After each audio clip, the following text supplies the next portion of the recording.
आज का टॉपिक है oscillation and simple harmonic motion. क्या है बच्चों? Simple harmonic motion.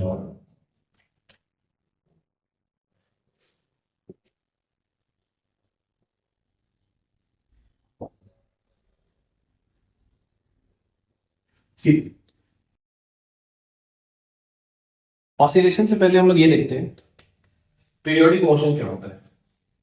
What is a periodic motion? क्या होता है बताओ? तो बार बार एक मोशन अपने आप को रिपीट। हाँ, मोशन का अपने आप को रिपीट करना, ये so after the fix time interval. कैसा? Fix time interval. तो देखो, ऐसा कोई एग्जांपल बताओ फिक्स टाइम इंटरवल वाला, कोई सा भी। पेंडुलम। पेंडुलम का मोशन, ये सो नो। ठीक है, तो पेंडुलम का मोशन हो सकता है ऐसा। पेंडुलम का मोशन दो तरीके का हो सकता है, मतलब ये वापस अपनी पोजीशन तक भी जा सकता है आइडियली, बट प्रैक्टिकली ऐसा होता नहीं है। प्रैक्टिकली इसका ऑसिलेशन धीरे धीरे क्या होने लगता है, कम। तो इसमें से कौन सा पीरियोडिक है, कौन सा नहीं है पीरियोडिक? ये पीरियोडिक है, ये पीरियोडिक नहीं है, क्योंकि पूरी की पूरी मोशन रिपीट नहीं होती। ये सुन लो। और क्या हो सकता है बताओ एग्जांपल? अर्थ का रिवॉल्यूशन सन के अराउंड, ये सुन लो। ठीक है, तो कई बार हम जनरली ना सर्कुलर मोशन का एग्जांपल लेते हैं, अच्छी बात है वो, अर्थ का मोशन सन के अराउंड, ये सुन लो। बट इससे कई बार हमारे दिमाग में आ जाता है कि पीरियोडिक मोशन सर्कुलर होना चाहिए, बट ऐसा नहीं है। मान लो एक कोई आदमी अपने घर से निकलता है डेली 8 AM पे, ऑफिस जाता है, ठीक है, और ऑफिस से निकलता है और फिर वापस आता है। देखो, प्रैक्टिकली एग्जैक्ट सेम बात पॉसिबल नहीं है कि फॉलो करे। बोलो, 9 AM पे यहाँ पहुंचता है, 5 PM से फिर निकलता है, 6 PM पे घर पहुंच जाता है, मतलब वापस आ जाता है। अगर ये एग्जैक्ट सेम पाथ से डेली एग्जैक्ट सेम मोशन हो रही है तो उसको हम क्या बोलते हैं? Periodic motion. क्या बोलते हैं बोलो? Periodic motion. तो क्या इसके लिए सर्कुलर होना जरूरी है क्या? नहीं। इसके लिए ऑसिलेशन होना जरूरी है क्या? नहीं। तो कैसी भी मोशन हो सकती है पीरियोडिक, बस वो अपने आप को क्या करे, रिपीट। चाहे सर्कुलर मोशन हो, स्ट्रेट लाइन में हो, कैसा भी हो, कुछ आया। तो आप लिख लो, the motion which repeats itself, the motion which repeats itself after a fixed time interval, the motion which repeats itself after a fixed time interval is called periodic motion. उसके एग्जाम्पल आप ड्रॉ कर लो।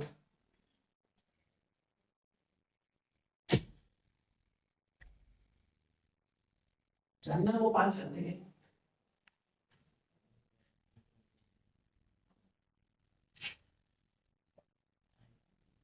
उसके बाद self study.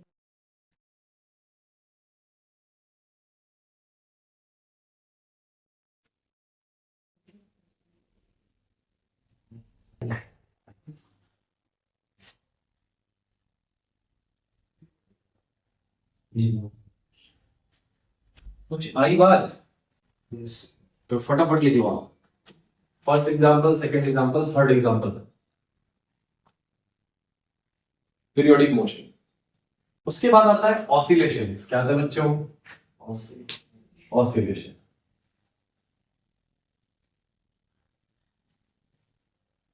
इसका तो आपको बचपन से पता है, क्या नाम, क्या होता है इसका मीनिंग?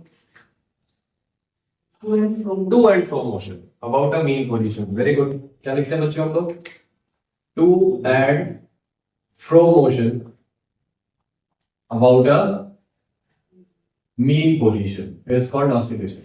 टू एंड फ्रो का मतलब आगे और पीछे। तो सिंपल, आगे और पीछे एक मीन पोजीशन के अबाउट जो मोशन होगी उसको क्या बोलेंगे हम लोग? ऑसिलेशन। तो ऑसिलेशन के लिए सर्कुलर होना जरूरी है क्या?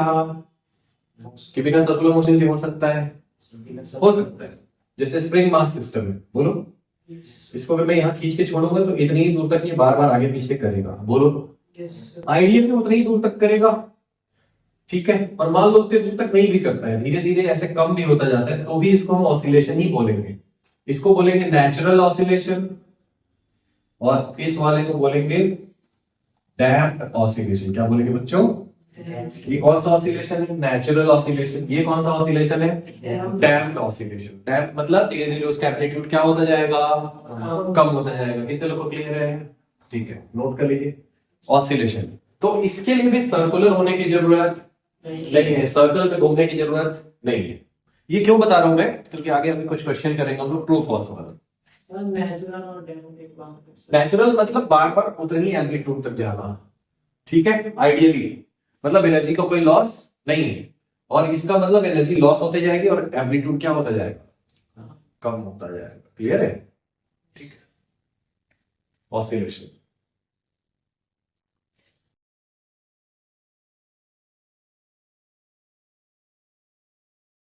अब आगे पढ़ना है अपने को सिंपल हार्मोनिक मोशन। क्या पढ़ना है बच्चों? Simple harmonic motion. पहले तो एक चीज देखो, ऑसिलेशन की इक्वेशन कैसे होती है। इक्वेशन देख के कैसे बताएंगे कि ये एसएचएफ सॉरी ऑसिलेशन है या नहीं है? तो आपको लिखना है फोर्स इक्वेशन ऑफ ऑसिलेशन। क्या लिखना है बच्चों? Force equation. Force equation of oscillation. इसका मतलब इसके फोर्स की इक्वेशन कैसे दिखेगी? थोड़ा ध्यान से देखो। ऑसिलेशन करेगा कब कोई ऑब्जेक्ट? जैसे सपोज ये मीन पोजीशन है, वहां से अगर मैं राइट में जाता हूं तो फोर्स लगना चाहिए लेफ्ट में, और लेफ्ट में जाता हूं तो किधर लगना चाहिए? राइट में, तभी तो ऑसिलेट करेगा ना। अगर राइट में गया और राइट में ही फोर्स लग गया तो वापस आएगा क्या?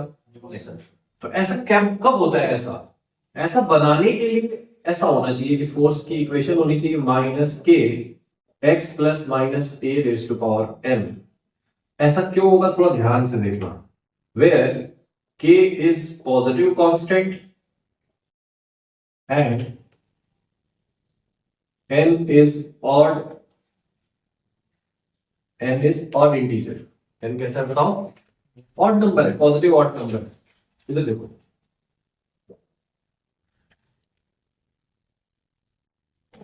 इधर देखो, इससे क्या होगा? थोड़ा आराम से समझो। इसका इजीएस्ट एग्जांपल लिख लेते हैं। f की वैल्यू मान ली थी आपने -5 x माइनस 2 का क्यूब, या पहले x का क्यूब समझो आप थोड़ा। तो x की वैल्यू अगर आप पॉजिटिव पुट करते हो तो पॉजिटिव का क्यूब क्या आता है? पॉजिटिव, और due to this minus sign force become negative. अगर आप x की वैल्यू नेगेटिव पुट करते हो तो फोर्स क्या आ जाता है? बोलो पॉजिटिव। तो ये वाइस वर्सा आ जाता है, तो ये पक्का ऑसिलेशन होगा। क्या होगा बोलो? ऑसिलेशन। अब मैं यहाँ एक चीज और समझो, -x माइनस 2 की पावर 3 लिख देता हूं बेटा। तो क्या लिखेंगे हम लोग? If x is greater than 2, अगर x की वैल्यू ग्रेटर देन 2 रखोगे then the force will be negative, और अगर कम रखोगे तो फोर्स की वैल्यू पॉजिटिव। मतलब x इक्वल टू 2 के आगे गए तो फोर्स पीछे लग रहा है, और पीछे आए तो फोर्स किधर लग रहा है बच्चों? आगे लग रहा है। किधर लग रहा है? इसीलिए यहां सामने माइनस है और यहां ऑड है। फिर k क्यों लगा हुआ है? पॉजिटिव, क्योंकि अगर ये नेगेटिव हो गया तो ये पूरा प्लस कर देगा इसको। क्या कर देगा बोलो? प्लस। इसीलिए k must be what? Positive. k क्या होना चाहिए बताओ? पॉजिटिव कांस्टेंट होना चाहिए। कितने लोगों को समझ में आया? तो ऐसा इक्वेशन लिखने का मतलब एक ही चीज है कि जब हम प्लस में जाएंगे, किसी भी मीन पोजीशन से आगे जाएंगे तो फोर्स लगेगा पीछे, और पीछे जाएंगे तो फोर्स क्या लगेगा बच्चों? कितने लोगों को क्लियर है? तो मैं कुछ इक्वेशन लिखूंगा, आपको बताना है कौन सा ऑसिलेशन है कौन सा नहीं है। यहीं से क्वेश्चन इसका स्टार्ट होगा। क्लियर है? इसको नोट कर लीजिए एग्जांपल के साथ साथ कहीं पे 2-3 पेज का शॉर्ट नोट्स बनाओ। पहला क्वेश्चन ये आपको क्या लिखना है? ये ऑसिलेशन की इक्वेशन क्या होती है, उसके राइट में लिखना ये होती है। ऐसा होना क्यों जरूरी है? ठीक है, क्यों जरूरी है? Why is it required so? क्योंकि अगर ऐसा होगा तभी पॉजिटिव डिस्प्लेसमेंट के लिए फोर्स आएगा नेगेटिव, और नेगेटिव के लिए क्या आएगा बोलो? पॉजिटिव। कुछ आया क्या समझ में? जब वो छोटे छोटे क्वेश्चन आप दिमाग में भर लोगे ना तो आप फिर कभी कॉन्सेप्ट भूलोगे नहीं तो लर्न करने वाली चीजें हम बार बार भूल सकते हैं। तो हमेशा शॉर्ट आंसर क्वेश्चन बहुत सारे बनाओ। जब भी आप पढ़ो तो खुद से पूछो, ना समझ में आए तो टीचर से पूछो। Write down. Identify the equation of oscillation. Question लिख लेना। Identify the equation of oscillation. मैं कुछ यहाँ पे लिख रहा हूँ equation, f equal to 2x cube, f equal to -3x plus 2 raise to power 4, f equal to minus of x minus 2 raise to power 5, f equal to -4 x minus 6 whole square, force equal to -3 2 x whole cube. बस इतने में आप बता दोगे। Also find the mean position if it is oscillation, ये भी लिख सकते हो आप। क्या फर्स्ट ऑसिलेशन है, जल्दी बोलो। No. नो, क्यों? वो negative नहीं है। माइनस नहीं है यहाँ पे, बोलो। Yes. Second No. नहीं है, क्यों? And not नहीं, and not नहीं। एन ऑड नहीं है, पावर इवन है। Very good. ये Yes. Yes. ये है, और इसका मीन पोजीशन कितना है? x इक्वल टू 2, जहां फोर्स 0 हो जाता है। मीन पोजीशन कौन सा होता है जहां फोर्स क्या हो जाता है बच्चों? Zero. 0 हो जाता है। ठीक है, नाउ यहां पे ये ऑसिलेशन है नहीं है, क्योंकि पावर क्या है?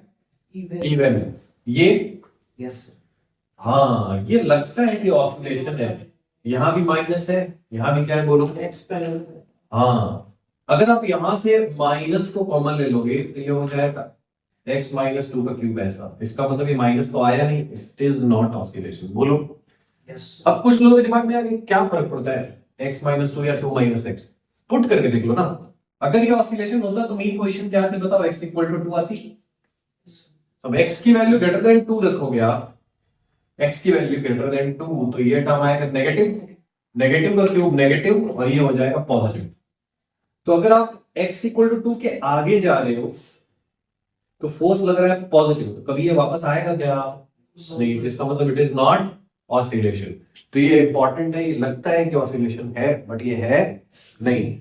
तो x minus a raise to power n ही होना चाहिए, a minus x raise to power n नहीं होना चाहिए। और प्लस में तो कोई चक्कर ही नहीं है। मान लो मैं प्लस लिख देता हूँ यहाँ पे, तो ये ऑसिलेशन होता ही नहीं होता, फिर बोला। हो जाता, क्योंकि उसमें इंटरचेंज का तो आगे पीछे लिख दो, प्लस में कोई फर्क पड़ता है क्या? No, sir. ये बन जाएगा। Yes, sir. So this is equation of oscillation. Next is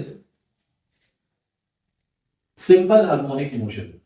अब आते हैं जो हमारा चैप्टर है बेसिकली, वो क्या है? Simple harmonic motion. सुन रहे? तो ऑसिलेशन का जो सिंपलेस्ट केस है ना, हार्मोनिक मोशन, मोशन मतलब क्या है? ऑसिलेशन, या जो बार बार रिपीट हो रहा है, बोलो। Yes. Harmonic motion. तो ऑसिलेशन के सिंपलेस्ट केस को आप क्या बोलते हो? Simple harmonic motion. क्या बोलते हो? Simple. अब एक चीज समझो, ये सिंपलेस्ट केस होगा कैसे? जैसे f equal to minus of k x plus minus a raise to power n था, दिस वाज ऑसिलेशन। इसका मुझे सिंपलेस्ट केस लिखना है तो सामने एक k तो रहेगा, पावर को मैं कर देता हूं 1, क्या कर देता हूं बोलो, और मीन पोजीशन को भी कर देता हूं 0, मीन पोजीशन को 0. इससे सिंपल तो पॉसिबल है नहीं इक्वेशन ऑसिलेशन की, है क्या? No, sir. तो इसका मतलब this is the equation of simple harmonic motion, simple harmonic motion. So write down, it is the simplest case of oscillation, it is the simplest case of oscillation in which net force is proportional to negative of displacement. Net force is proportional to negative of displacement. तो इसका मतलब आप लिखोगे force is proportional to minus x. बोलो। Yes. यहाँ constant क्या आएगा? K को हम बोलते हैं फोर्स कांस्टेंट और स्प्रिंग कांस्टेंट। क्या बोलते हैं बोलो? Spring constant of oscillation. क्यों? क्योंकि ऐसे ही स्प्रिंग का फॉर्मूला होता था, याद करो। Yes. Yes. के की जगह आता है एम ओमेगा स्क्वायर। ये कैसे आता है आगे अभी हम लोग देखेंगे, बस आपको समझना है k is m omega square. M क्या है बच्चों? मास। ओमेगा क्या है? Angular frequency. क्या है बोलो? जैसे हमने सर्कुलर मोशन में पढ़ा है ना, सर्कुलर मोशन में हम बोलते थे एंगुलर स्पीड रेडियन पर सेकंड, याद आ रहा है क्या? Yes, sir. यहाँ इसका नाम है एंगुलर फ्रीक्वेंसी। क्या है? न्यूमेरिकली दोनों सेम दिखता है बट एक्चुअली ये एंगुलर स्पीड से थोड़ा अलग है। एंगुलर स्पीड का मतलब कितने फास्ट एंगल रोटेट हो रही है ऑब्जेक्ट में, यस और नो? Yes, और sir. यहाँ इसका मतलब है 2 pi f, 2 pi by t, और t is what? The time period. T is what? The time period. F की वैल्यू आ गई minus m omega square x. ये भी एसएचएम की इक्वेशन है, सब रिलेटेड है। अभी याद करा दूंगा मैं, थोड़ा ध्यान से देखो। एक्सेलरेशन अगर निकालोगे तो क्या होगा बच्चों? फोर्स अपॉन मास होगा। Yes. तो मास से डिवाइड करोगे तो ये क्या आ जाएगा बच्चों? Minus omega square x. क्या आ जाएगा? यहां से m कैंसिल हो गया, मास से डिवाइड करोगे तो मास कैंसिल होगा ना। Yes. इसको और मैं क्या लिख सकता हूं? Double differentiation of x। याद आ रहा है? Yes. और इसको omega square x equal to 0। ये कैसे लिख सकते हैं बताओ तो थोड़ा? क्योंकि x का डिफरेंशिएशन होती थी वेलोसिटी, और वेलोसिटी का डिफरेंशिएशन होता था एक्सेलरेशन। याद है? काइनेमेटिक्स। x को दो बार डिफरेंशिएट करने से क्या मिलता था? एक्सेलरेशन। क्या मिलता था बच्चों? ये सारी इक्वेशन एसएचएम की है। तो सबसे पहली बात तो एसएचएम तभी बोलेंगे किसी मोशन को जब force is proportional to minus x. वहां कांस्टेंट क्या लगा दोगे? के। ये कोई नया फॉर्मूला नहीं है। कौन सा फॉर्मूला है? स्प्रिंग वाला। बोलो। के को रख देंगे m omega square x. Omega is angular frequency, m is the mass of the object. Mass of the object. Acceleration निकालना है, मास से डिवाइड कर देंगे। बोलिए। अब उसी एक्सेलरेशन को डबल डिफरेंशिएशन लिख देंगे, मतलब ये सारी इक्वेशन एक दूसरे से रिलेटेड है। एक ही इक्वेशन को अलग अलग तरीके से रिप्रेजेंट किया गया है। यहां तक कितने लोग समझ में आएगा? एक के बाद एक ऐसे निकाल लोगे फटाफट? ठीक है। तो इसका मतलब ऑसिलेशन का सिंपलेस्ट केस क्या है? Simple harmonic motion. क्या है बच्चों? Harmonic motion. अब मैं यहां पे कुछ स्टेटमेंट लिख रहा हूं, आपको फटाफट बताना है कि ट्रू है या फॉल्स है, यस और नो। पहले मैं लिख देता हूं यहां पे। अभी तक हमने कुछ कुछ मोशन पढ़ा। एक है सर्कुलर मोशन, देन है पीरियोडिक मोशन, देन है ऑसिलेशन, और एक पढ़ा एसएचएम। बोलो। Yes. तो फर्स्ट स्टेटमेंट इज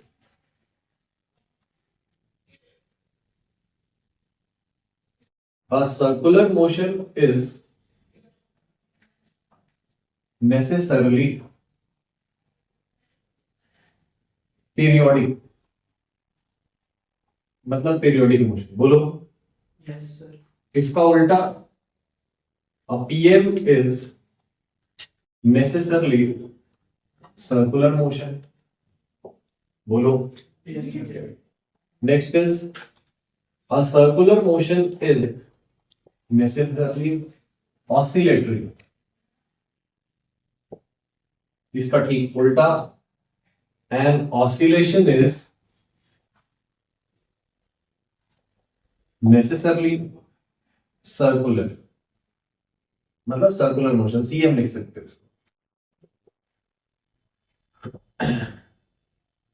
उसके बाद a circular motion is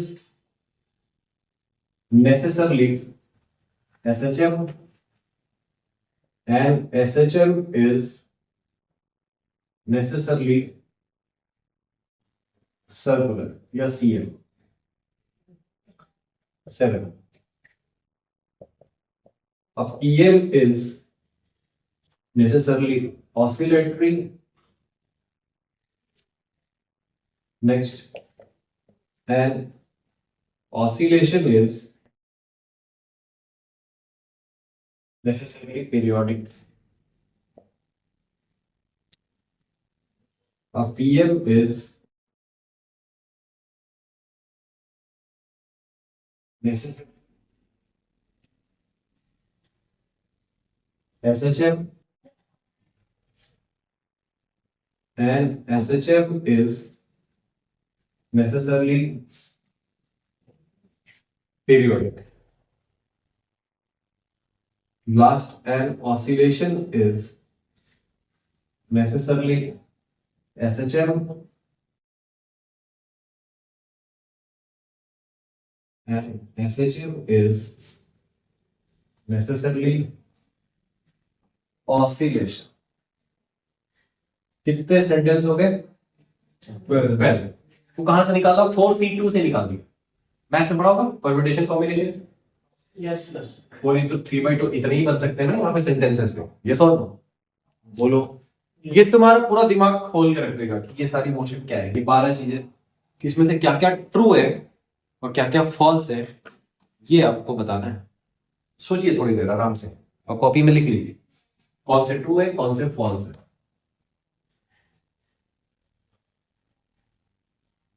इसमें से कितने सेंटेंस आपको ट्रू लग रहे हैं?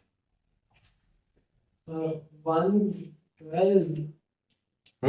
बोलते जाओ. क्या क्या ट्रू लग रहा है? 1 ट्रू लग रहा है Yes. और 12. 12 ट्रू लग रहा है और देखते जाओ. बताओ. 10. 10 ट्रू लग रहा है और 8 ट्रू लग रहा है Yes. और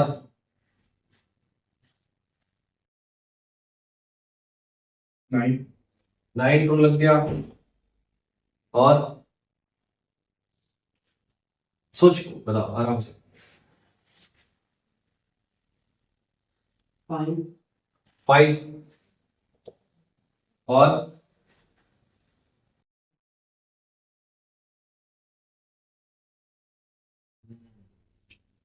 इसमें 10 और 12 को छोड़ के बाकी सब फॉल्स है.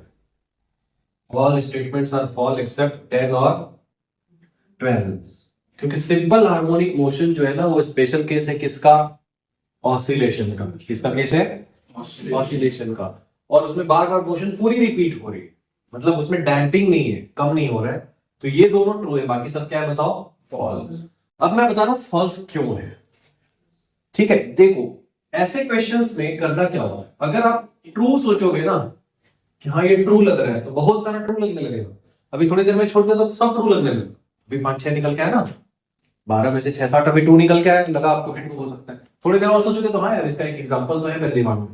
ऐसे क्वेश्चन में हमेशा फॉल्स करने की कोशिश करो. स्टेटमेंट को कोशिश करो कि एक ऐसा एग्जांपल ढूंढा जाए कि जिससे ये क्या हो जाए बताओ? फॉल्स. कुछ आया?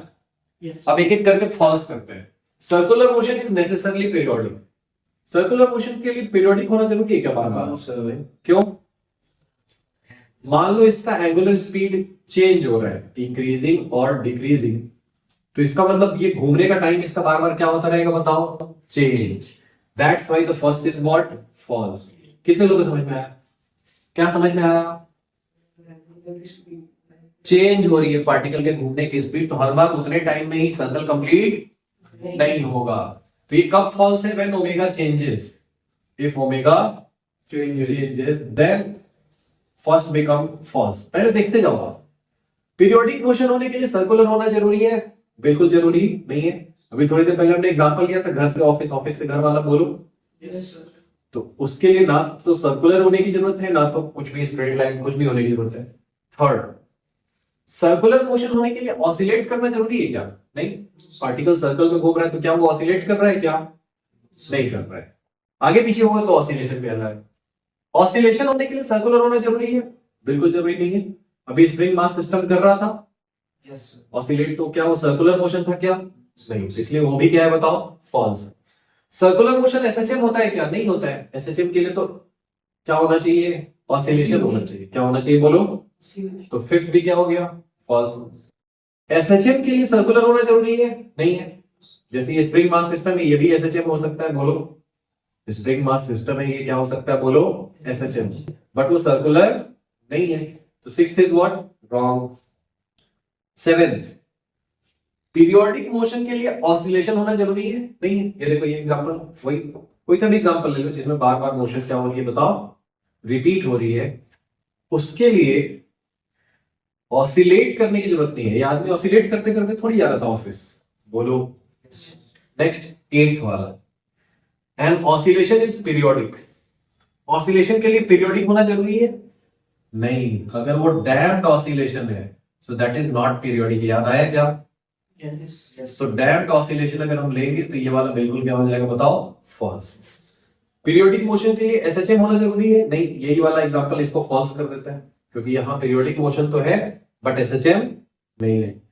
10th वाला, 10th ट्रू है, 10th और 12th तो इसलिए ट्रू है क्योंकि एसएचएम जो है वो स्पेशल केस है खुद किसका, ऑसिलेशन का, और नेचुरल ऑसिलेशन का, उसमें कोई डैम्पिंग नहीं है। तो 10 इज ट्रू, 12 इज ट्रू, बच गया 11।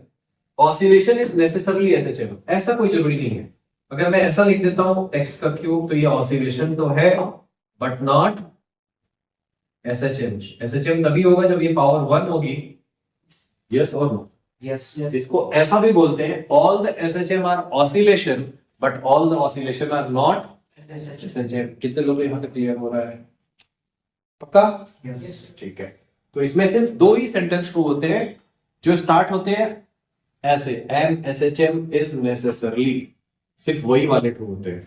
एन एसएचएम इज नेसेसरली क्या? Periodic as well as oscillation. पहले भी क्वेश्चन कर लो, बेसिक क्वेश्चन। सी, पहले क्वेश्चन करते हैं बेसिक, जो अभी तक हमने एसएचएम की इक्वेशन पढ़ी उसके ऊपर। Write down, a particle of mass 250 gram, a particle of mass 250 gram experiences a force of 20 Newton. A particle of mass 250 gram experiences a force of 20 Newton when it is at a displacement, when it is at a displacement 5 centimeter from mean position. 5 centimeter from mean position. Find frequency and time period of oscillation. Find frequency and time period of oscillation.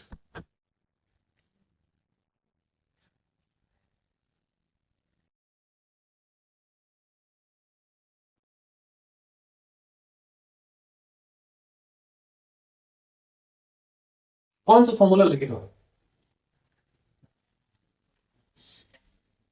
हाँ, very good.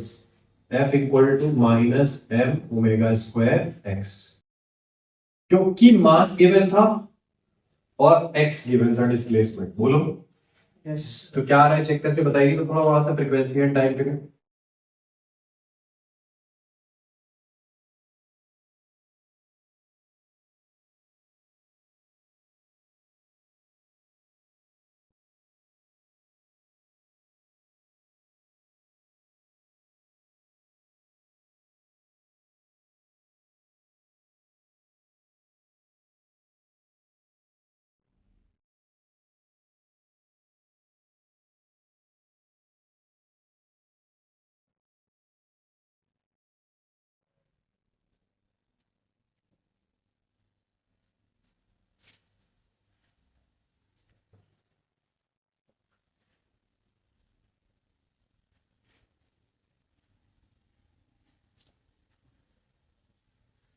सी, magnitude लिखना है तो हमने force का magnitude लिख दिया, मास को क्या लिख दिया बच्चों, केजी में 1/4 केजी।